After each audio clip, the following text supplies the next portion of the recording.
Good morning. Good morning. Welcome to 1200 Seconds of Essential Sunday School. We bring you greetings from Grace Missionary Baptist Church, Inc. of Gary, Indiana. Reverend Sam Williams Jr. is our pastor. And I always share with everybody that we're grateful that he allows us to just do a summary of the Sunday school lesson here on this digital transmission while we're in the midst of this situation, this season we're in called a pandemic. Today is November 29, 2020, the Sunday after Thanksgiving, and I know everybody had challenges this year with staying home or not gathering in such a large capacity as we're used to, loving and hugging on each other and just eating good. And a lot of us watching football. That kind of thing didn't happen this year, but we shared love in the best way that we could in our own circle of families and reaching out that day, during the day, just to comfort and strengthen, everybody along the way in this journey, which is what we should do. Exciting lesson today is labeled Moses Reflects God's Glory. Now, the lesson text today comes from Exodus, the 34th chapter, verses 27 through 35. And this will be the end of this quarter. We was in Exodus this whole quarter, which was great. I wish I could remember all of it in detail, but I can't. But I know that I've been there, been through that journey. So that's exciting. And we always got the related scriptures. It's Exodus, the 34th chapter, this chapter, verses 1 through 10. It kind of outlines some of the commandments and the laws that are set forth. In Deuteronomy, the 9th chapter, verses 9 through 18, you got 2 Corinthians, the 3rd chapter, verses 7 through 18, and Matthew, the 17th chapter, verses 1 through 6. And then we have the golden text. It says, "And when Aaron and all the children of Israel saw Moses, behold, the skin of his face shone," that means it shined, "and they were afraid to come nigh him." That's the 30th verse of this lesson right here. That's the golden text. They want to emphasize on that a little bit more. But we'll just start right here. We have to just go back a couple of chapters just a little bit before we go here, because if you just remember, Moses had a meeting with the representatives of the children of Israel, and then he stated to them, these are the commandments that God is going to give to you, and make a commandment, a covenant with you. And remember, they said, "Oh, yes, Moses, whatever the Lord wants to do, make a covenant with us, whatever he says and lays out for us, we'll be glad to do. We'll gladly do it." Remember that. And Moses even wrote down some of the things that God said and read it to them. And they said, "Oh, yeah, we're going to do all that." And remember, then Moses went up to the mountain and he told Aaron and I can't remember his name, told them to stay at the foot of the mountain while he go up in the presence of God at the top of the mountain. And remember, the cloud was up there and everything. And then Moses was up there for 40 days and 40 nights. And y'all remember real quick that the children got restless. They said, "We don't know what's become of this Moses. He's been gone so long. Aaron, you need to make us a god. Make us some gods." So Aaron told them, "Grab the earrings, golden earrings off you and all your children." And he fashioned a golden calf. Y'all remember that. And they worshiped and went haywire with that. And Moses came down off the mountain and was upset. And he actually destroyed the tablets that God had written up there with all the commandments on them, and is upset. But then we see here, God summoned Moses to come back up the mountain again. This is where it gets real intimate, because first of all, they're going to see that God has forgiven them and God is willing to renew the covenant with them. Now, this is conditional. This is God making this covenant. The children of Israel didn't put out no stipulations. They didn't have nothing to say with this. This is God's covenant with them. This is one-sided. You have to be obedient to what's in this covenant in order for you to receive the benefits of my blessing. So this scripture here, this lesson starts off and said that the Lord did say unto Moses, "I want you to write down these words." This is after he called him to the mountain. He said, "Because these words are going to be the baseline of the covenants that I have with Israel. So already God brought Moses back up and said, I'm going to rewrite these commandments. God knew the situation, what had happened earlier, but God, by his grace, he's going to write down the covenant again and let the children of Israel know that it's not over. I am a loving God, and I'm giving y'all another chance to adhere to this covenant I made with you. And the lesson, the scripture just tells us that Moses was up there another 40 days and 40 nights, and he did not eat bread, or he didn't drink water. He just sat up there and wrote down the covenant that God was giving to him. Now God is keeping Moses by this miraculous feat of 40 days and 40 nights. He didn't eat or drink. Now, you know, man can't last, I think it's 20-some days without water, but it's God's miraculous blessing that's keeping Moses up here for this 40 days and 40 nights. Remember last time he was up there 40 days and 40 nights. So these are the blessings. It said that when Moses came down from the mountain, he had those tables of testimony in his hand, those tables of commandments he had in his hand. You know, Moses wrote down, God told him to write all these things down. And surely it concluded the 10 commandments, which was on there. But he wrote down all the other laws. The context here, the commentary showed us it goes back to Exodus, even the 20th chapter, and it talks about all the laws and stipulations, even gives some things about the feasts and so forth. Moses was writing all this stuff down to give to the children of Israel. You know, so God gave him some miraculous information. Remember too, I almost forgot. Last week, remember when God summoned Moses to come back up this mountain, Moses said, Lord, I need to know that you're going to be with us. I need you to show me that you're going to be with us. And remember, God said, come on up. And then Moses actually said, God, I want to see you face to face. And God said, you cannot see me face to face. And remember, God said, good, look, I'm going to put you up in the cleft of this rock, and my glory is going to shine upon you. But it wasn't directly in Moses' face. It said in the lesson that Moses could see the hinder part of God's glory. So he didn't get the full effect of God's glory, but he got a good portion of it. And that's going to show up right here. It's going to give us the meaning of what we see right here. And then it says how Moses came down the mountain with those tablets. And when he came down from the mountain, it said Moses did not know that his face was shining like that. He did not know. You know, it said he came down, and while he talked to the people, he didn't know that his face was shining in such a way. But then it says, and when Aaron and the children of Israel, when they saw Moses, they saw his face shining so bright. One writer even said it looked like rays of sun coming off his face. We're not sure, but we know that it shines so bright. It showed the glory of God. It was so bright that they was afraid to come towards him. They was afraid, they was afraid to come towards him.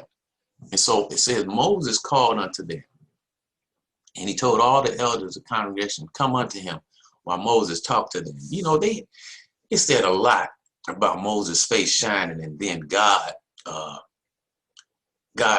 being a reflection of him being in the presence of God. Now, it's more than likely God is not going to make any of our faces shine like that, you know, so much that people will be afraid to come in our presence. But remember, Jesus said that we are the salt of the earth and the light of the world, y'all.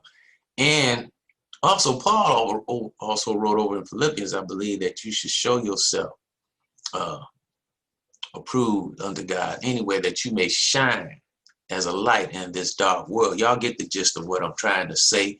If you've been in the presence of God, you know, our faces are not going to shine like Moses, but we should have some kind of reflection that we are communicating with God, that we have been in the presence with God. You know, this is a far stretch, but look, when we come from Sunday service in the morning, okay, I ain't saying our face should be shining when we leave the place, but when people see us, we should have something about us that shows we was in worship service.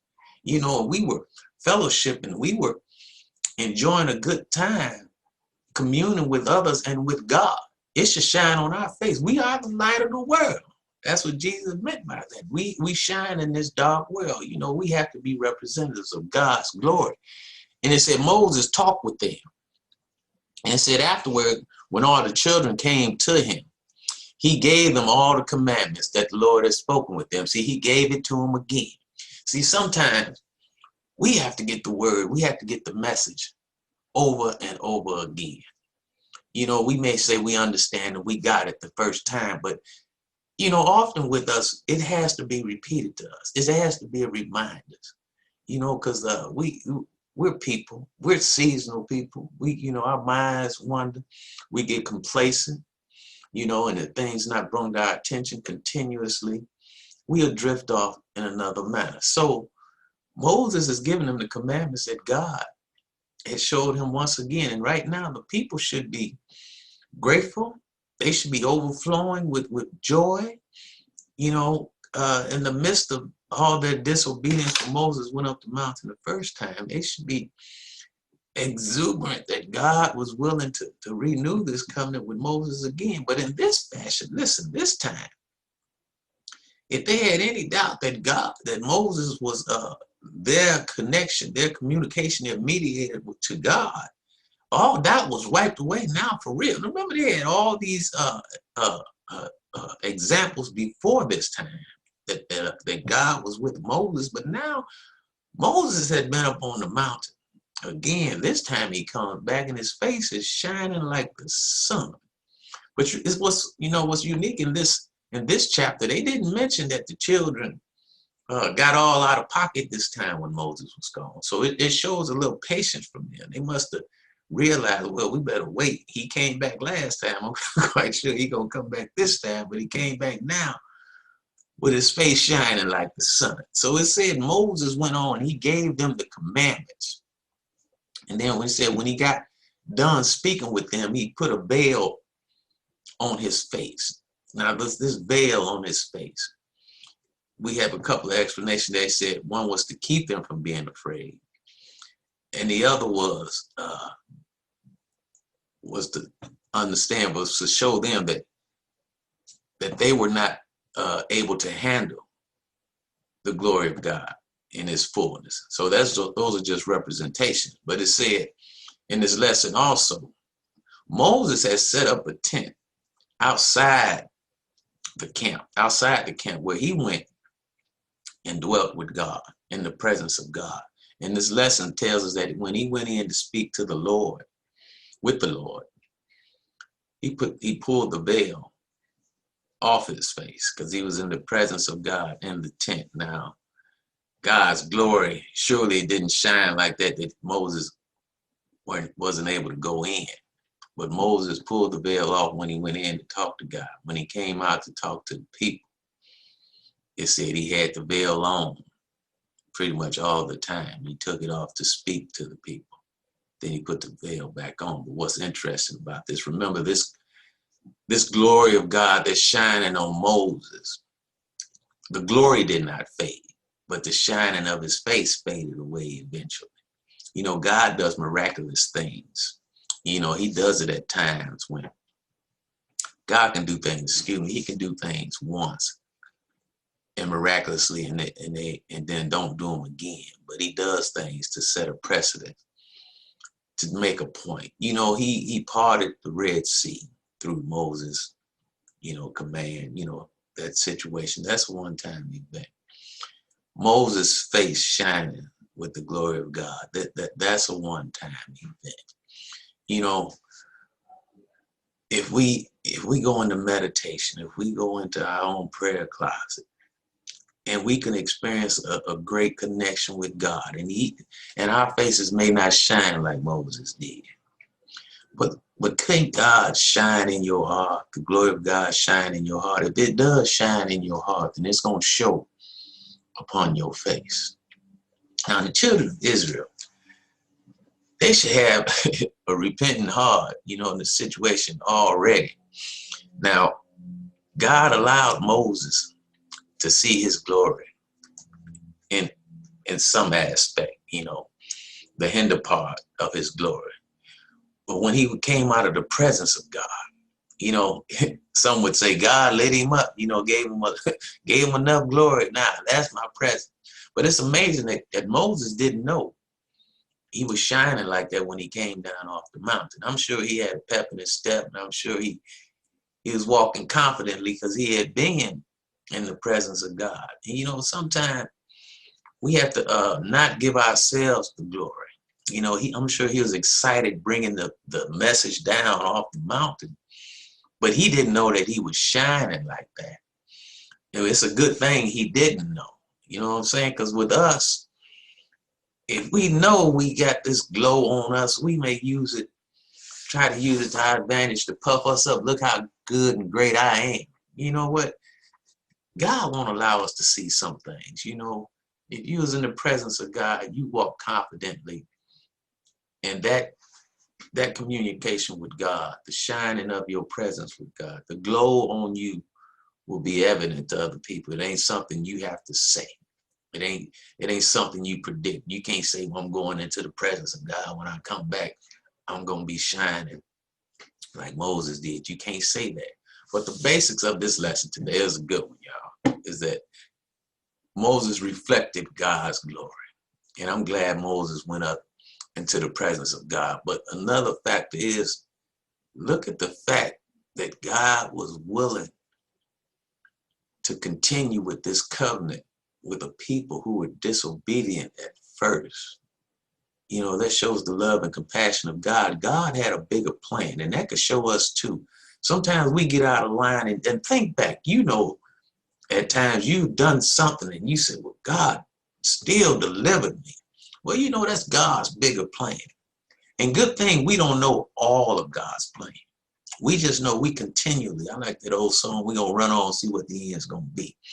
But we know God has made a way for us sometimes, and we can't even fathom how great that is, because in spite of us, God still has his plan for everything. God bless y'all. Can't wait till the next time. 1200 seconds of Essential Sunday School. Let's all have a blessed day. Amen.